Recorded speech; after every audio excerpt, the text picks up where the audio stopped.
Callum, Healey, thank you so much for chatting with me today. How are you going? Good, thank you, Danielle. It's good to see you. Yes, you too. Now, Callum, I wonder, you were back at Bendigo Senior in 2007, 2008. Did you have a favourite teacher or a teacher that inspired you at all? Yeah, I had two teachers in particular. I did dance and drama at Bendigo Senior, and my dance teacher was Megan Beckwith. And what was interesting about Megan was I'd come from an athletics and sporting background, and then roughly around the start of year 11, I was exploring, I guess, like more performance direction in terms of acting and dance. And she was someone that was completely out there. I was someone that loved musical theatre and all the old classics. She was into all the like avant-garde contemporary kind of thing. But it was interesting because even though we were both opposite to each other, she taught me a lot about how to find common ground as artists. But she was also interested in just my growth as a performer as well. So she would find things. She wouldn't try and force me to go down the direction that she was. She's like, okay, these are the skills that you need. And it ended up being really nice when we did Rock a Sedford together. So yeah, I've always been very fond of her. And my drama teacher, Mandy Allison, was amazing. She always encouraged all of us to like make mistakes. And a lot of people think with drama, you play drama games, you just there to have fun. It's sort of a bludge class. It really wasn't when we were with her. She was very intentional. Everything had a purpose, but she was so present with people. Like she was an incredible listener.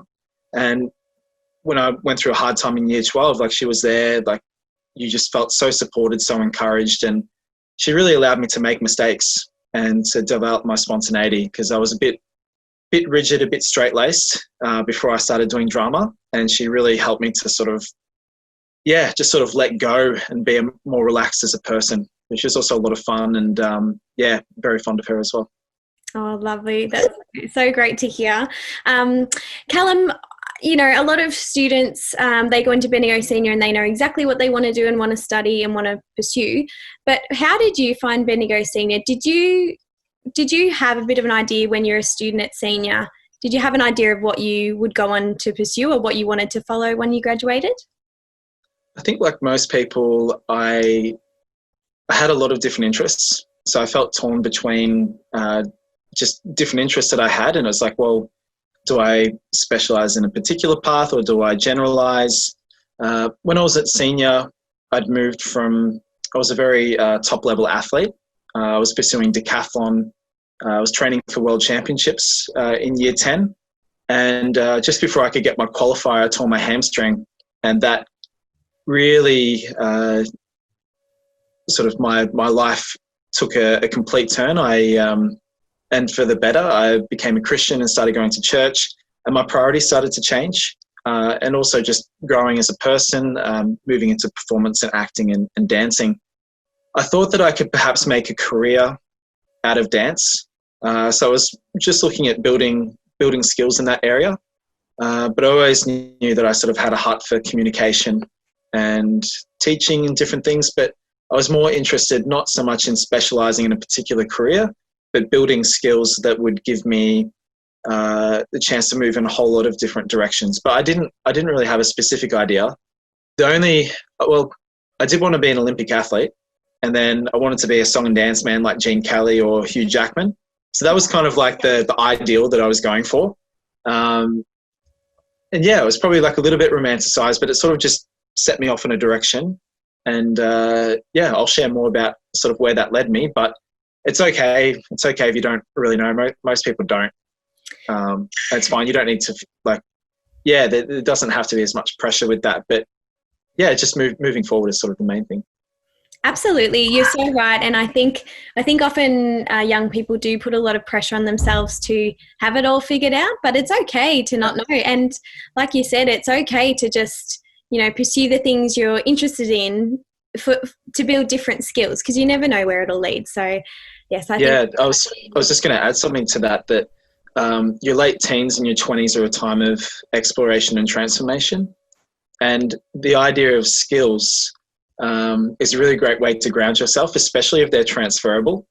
So if you have customer service or communication skills, that can apply to so many different fields. But if you specialize, if you just focus on, I used to play the bagpipes for a few years. The problem with playing the bagpipes is not only is it specialized, but actually doesn't transfer to too many other instruments. Plus, if you play piano or guitar, you can play lots of different things. You understand music, but bagpipes is very specific. It's in the key of B flat, which basically no other instrument is tuned to that key. So I didn't really carry over those skills into anything else, like maybe a few things, but yeah, it's a chance to explore, try new things, build skills. And it's not so much going up a ladder, so to speak.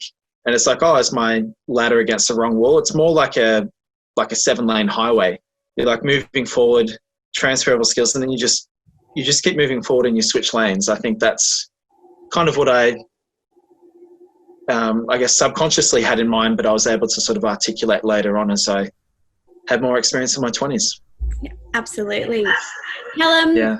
So you graduated in 2008. What did life look like for you after that? What did you go on to do once you've graduated? Yeah, well, what was interesting about year 12 was that during the final 6 months, starting from end of term 3, I actually came down with clinical depression. And that was really unusual because in my family, we don't really sort of talk. We didn't really sort of like talk about really tough things. It was sort of not so much that British sort of stiff upper lip, but it just wasn't something that was sort of spoken about. And so I found that very difficult because it was so far into who I was. And I think some of that was circumstantial for year 12, but also some other things. And the main thing that I did with that was I sought out help within my church community, but I also sought out, I would see the school counsellor, I think it was roughly once a week, once a fortnight, just to talk about different things. And it can be a really challenging time in year 12. You've got a lot of things going on. And so that was really important for me to keep grounded and doing different things. But it also affected my marks. I was a high achieving student in my other schools that I went to, and my marks were heavily affected because of coming down with depression. I had SACs that were delayed. So that's a bit of a context. Like after that, I decided that I would have a gap year, and I would highly recommend that for anybody that's sort of unsure of where they're heading. So I had a gap year, and then I considered maybe doing some chaplaincy, working in schools, and I did a year of Bible college. So I'd have some sort of training or qualification to help youth. I was part of a youth group. I had an interest in helping young people. So I did that for a year, which gave me a good grounding. But I mostly focused on my dancing and a little bit of singing, but I wasn't a strong singer. But yeah, I was developing my skills to potentially take that further and go to Melbourne. So had my goal of being the next modern day Gene Kelly. So I used a lot of my time to just work, and I worked at Woolworths, checkout chap for 6 years, which I really loved. I like that. I've never heard that expression. Checkout chap. That's cool. Yeah, I really loved my job at Woolworths, just working in the community. And then eventually I think I left my run a bit late with dance. So I switched across to acting and moved to Melbourne at 23. And I spent 2 years doing full-time acting training down in Melbourne. So that's kind of where I took that direction. Yeah, wow. Acting, like, are there any, you mentioned Gene Kelly. Can I just quickly ask, Sure. which other actors were your heroes, or did you sort of aspire to be like? Yeah, well, it's sort of like ebbs and changes. I think I'm a big fan of old Hollywood and old movies. I think there's something about the old Hollywood heroes before we had sort of like social media and Instagram. You actually didn't know too much. There was a bit more mystery about those stars. But yeah, some of just looking at a few of the books that I've got, the biographies. Big fan of Paul Newman, Robert Redford, Tom Hanks. Big fan of Tom Hanks. He's sort of a modern day Jimmy Stewart. So yeah, sort of like your leading men type of actors. That's kind of where I sort of thought about sort of moving down. But yeah, as I've become older, I've been more interested in sort of character actors. But yeah, people like Meryl Streep, and there's some really strong female actors as well that I really admire their work. I think Lupita Nyong'o, I think it was in 12 Years a Slave, and yeah, just interested in a whole lot of different artists. So yeah, I'm sort of not as picky and choosy as what I used to be, but yeah, I appreciate any good actor that has skill and has a voice that they want to communicate. Awesome. And speaking of sort of acting, you had a bit of a stint on Neighbours. Can you tell us just a little bit about that? Certainly. Well, when I came out of acting school, which was midway through 2015, I got a call from my agent, and they said, Neighbours is interested in having you as a featured extra, which is to play the barman in the waterhole. So I guess you would have different levels. You would have like a leading role, supporting role, cameo role, and a featured extra role, versus an extra is that you actually get to interact with the main cast. So I've actually been on Neighbours for, in 2 months, it'll be 5 years that I've been on Neighbours as the waterhole barman. Yeah, so I've probably been in maybe 150 episodes or so. What they do is they film sometimes up to like 7 or 8 scenes a day. So you can go in there and you can appear in a lot of different episodes. But yeah, it was a wonderful experience. The cast were all really lovely, and it's just a little thing that I like to do. And usually usually a featured extra, you sort of stay on for maybe 6 to 12 months, but they just kept inviting me back. I used to live just around the corner for a couple of years, so just a quick call up. But yeah, it's just something that I do for like a bit of fun, and no massive aspirations of being anything more on the show, but it's just a little thing that I've got to do. I just kept on hanging around. So they're like, oh, you're like part of the furniture here. I was like, yeah. So you might be able to see if you can find me, if you can look me up. Spot the Callum. Yeah, spot the Callum. Now, apart from your Ramsay Street escapades, you've had quite a lot of different jobs since I certainly have. Bendigo Senior. I'm just going to let you explain, what are some of the most interesting jobs you've had? Well, I have had a lot of different jobs. When I came to Melbourne, I went through 5 jobs in 7 months, in the first 7 months after I finished at Woolworths. But prior to coming down to Melbourne, I worked as a ballet teacher for 2 years at my dance school. I've also been a sales representative for The Economist for 2 years. So a lot of the jobs that I've done have actually been freelance. So that means that it's not just like casual staying on with the company, but sometimes there'll be a lot of work. Sometimes you might work, I've worked up to like 80-hour weeks for an agency, and then there might be nothing for 3 months. But so I've worked as a sales representative for The Economist, commercial cleaner, and commercial cleaner for about two years. Bit of acting work as well. I've recorded audiobooks, student note taker at university, doing landscaping. So there's a lot of different things. I also worked in health insurance at Bupa for a couple of months as well.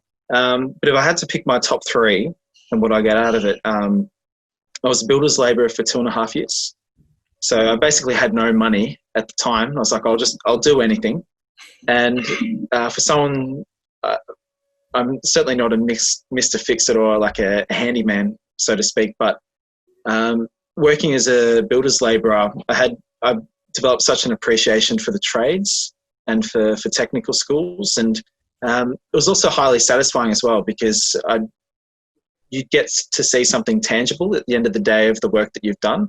If you work in knowledge work or communications, if I worked at Woolworths, I might have a couple of really great conversations, but there's nothing that I could sort of tangibly say, this is what I did today, this is the difference that I made. It's a little bit more, I should say, intangible, or you don't see the results of that as much.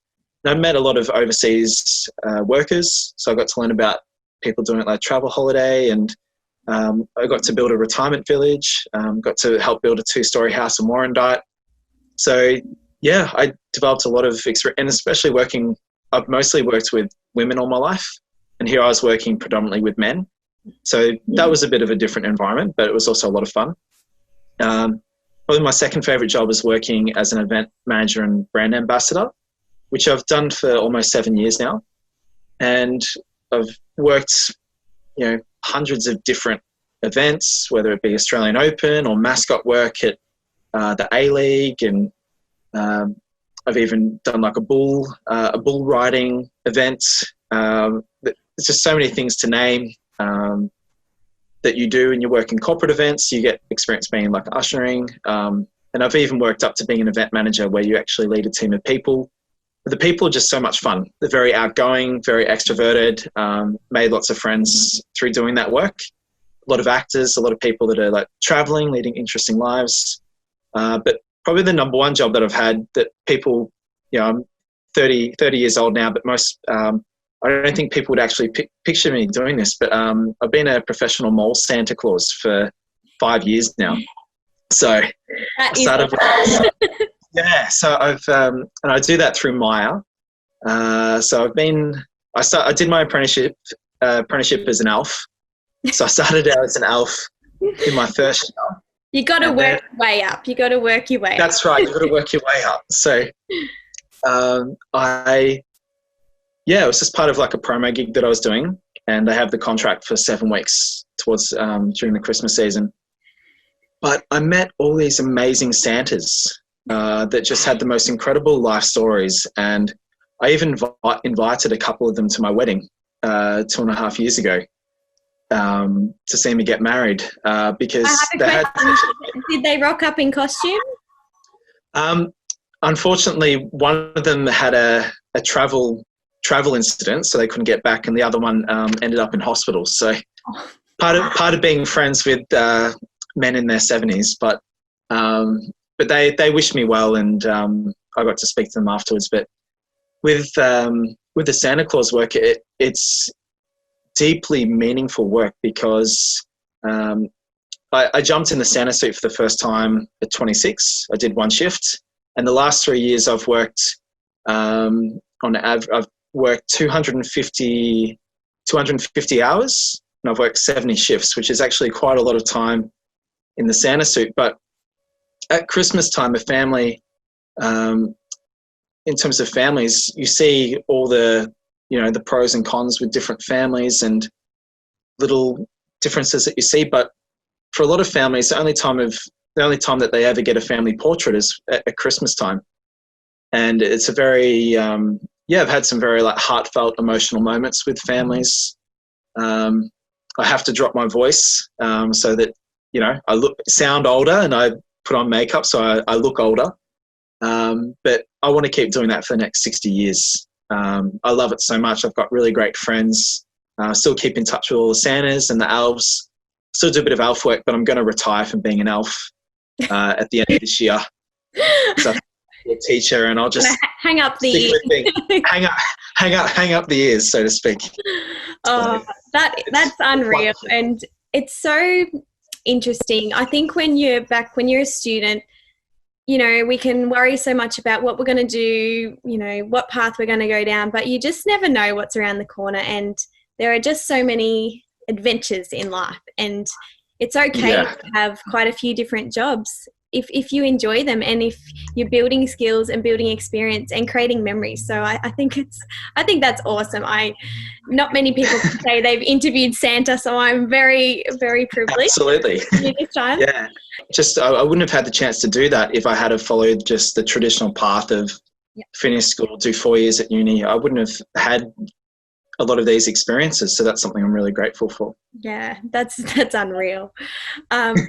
Just a side note, I feel like you should compile a book of all the different Santa's stories, the different Santas you've met. I feel like that would be an awesome book. I'm already working on that as a long-term project. Maybe a few years down the track. I don't know if 30-something-year-old Santa would have a lot of authority, but maybe stories from other Santas that I've talked to and different things. I'd like to do a tribute to that and all the great Santas that I've met.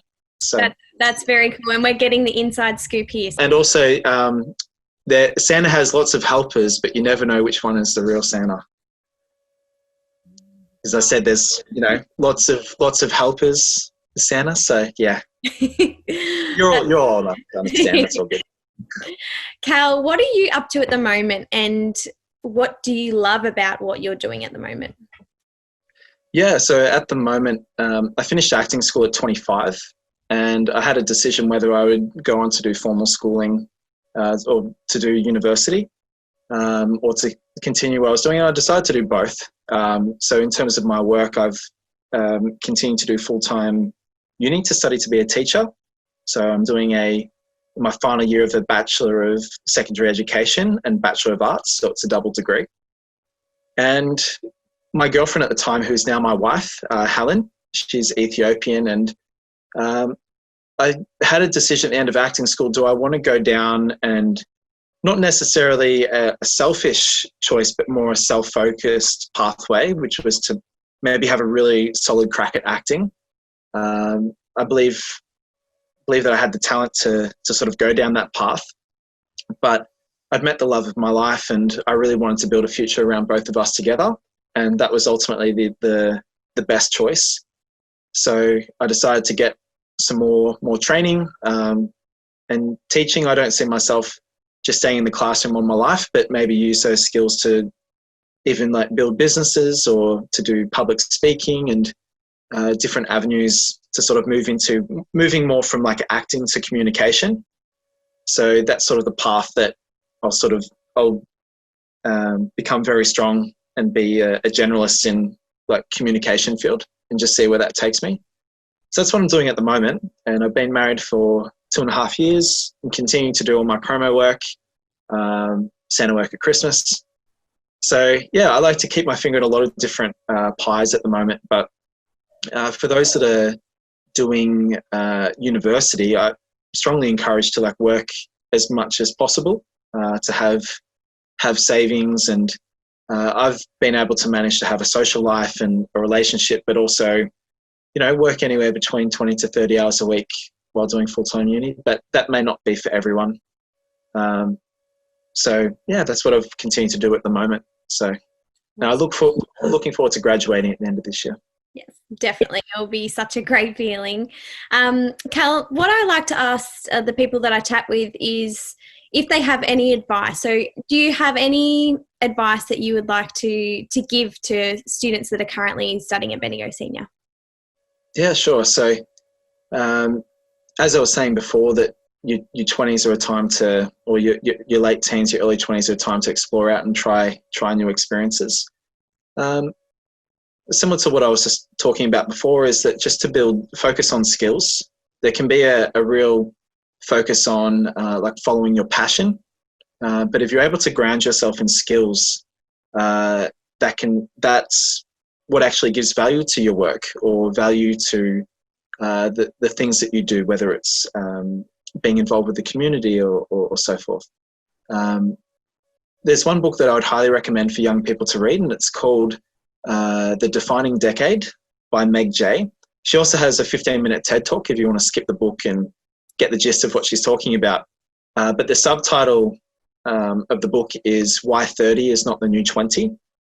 And so it talks about work and relationships, and actually seeing your 20s as a year to accumulate experiences and actually work towards having, like different milestones, whether it be having a family or meeting someone or having a successful career. Those things that actually you have to, it's almost like going up a ramp that you go up gradually. But if you leave all of that to your 30s, it becomes like a steep cliff, and then you're trying to meet someone, you're trying to get a good career, you're trying to buy a house, you're trying to do all this in a short period of time. But if you have that foresight in your late teens and early 20s to save money, and saving money gives you opportunities as well. That's probably the one thing that I wish I had have done earlier was, I was a good saver, but I didn't work hard enough. I wish I worked as much as I could to save, to give me opportunities, and just to be a little bit ahead in that area. But yeah, I'm very content with what I'm doing now, in a good place. But I wish I had some of that guidance when I was younger.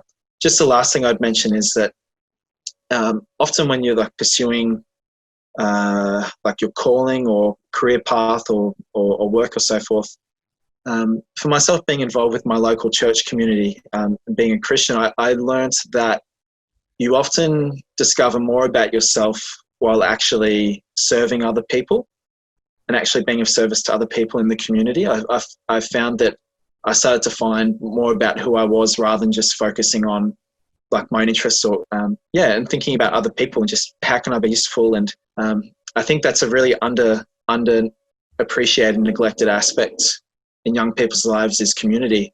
And community can be anything, whether it's a sports community, can be like a board game community, or just like catching up with people face to face. Even like a chess club, I've started to get back into chess and talking to older people, talking to younger people, talking to people that are very different from you. Having a community is a very important thing. It gives you a sense of belonging as a young person. So, and that can be something that people push aside when they sort of get to their 20s or get older. But yeah, they're just a few things that I'd sort of recommend. But yeah, just continue what you're doing, and if you have a vision of what you want, you'll work towards that, and hopefully have a satisfying life. That's great advice, Cal. I feel like with all your experience and everything you've done and all your adventures, I feel like one day you'll write a book that we'll all be reading. We'll know he went to Bendigo Senior. Absolutely. Very, very proud of being a Bendigo Senior student. So I have fond memories there. So great. Cal, thank you so much for chatting with me. We really appreciate it. And we'll all keep an eye out for you on the next episode of Neighbours. My pleasure, Danielle. And all the best for the Year 12s that are finishing off this year, especially with COVID-19. Chin up. I'm sure you'll all do really well. And no matter what happens, you just make the best with the cards that you're dealt at the end of the year. But it certainly doesn't define you as a person. I got a lower mark for my ATA score, and I'm having a very successful, happy life. So it doesn't define who you are. Absolutely.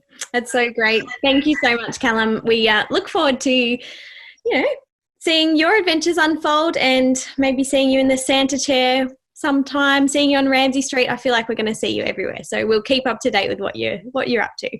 Thanks, Cal. Appreciate it, Dana. Thank you very much.